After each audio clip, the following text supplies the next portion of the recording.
When I was 4, I started playing hockey. I was on the worst team you could make my first year. I didn't know how to stop for the tryouts.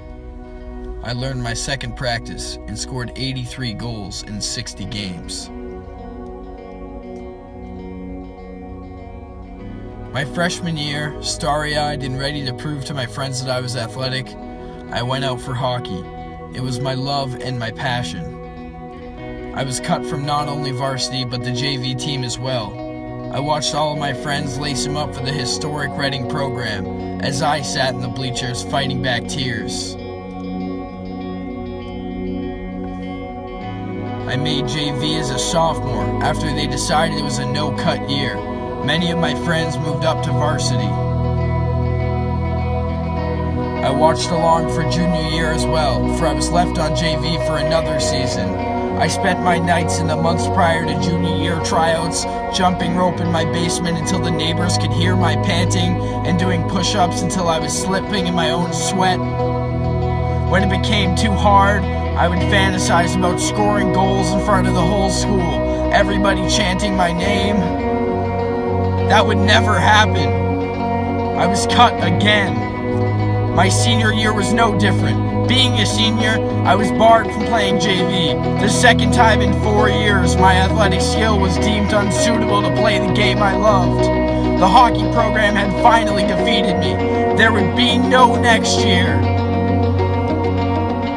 My second and third years of high school, I tried out for the tennis team, desperate for a sense of camaraderie. Again, I was snubbed from a sport. I watched the historic Austin Cunahan rip it up in doubles and learned he would soon become captain. I started making music in 7th grade when I sang a cell rap for Mr. Barnett.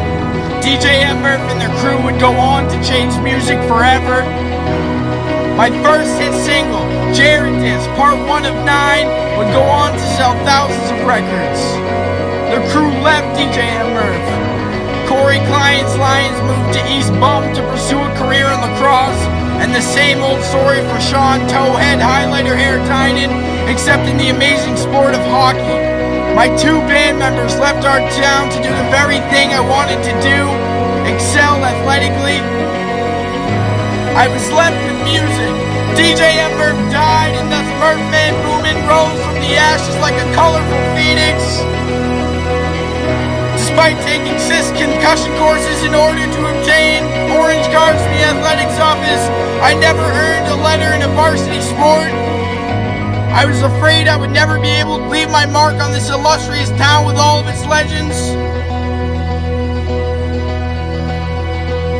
I wanted to be grouped with the Allie O'Learys, the Olivia Healey's, the Matt Thompsons, and the Jared Thorpe Johnsons. But instead of scoring goals or making all-star teams or even teams at all for that matter, I was tirelessly working in the studio, desperate to show this stupid little town that I'm something more than a varsity hopeful who never got a shot. I want to be a legend, a talking point for years to come. As I looked up to the tri-sport captains of the yesteryears, I want little boys and girls donned in the Reading black and red, screaming the lyrics to my songs. I'm filled with admiration and hope. I am not a failure. I will be remembered. I am a legend. I am Murph Man Boomin.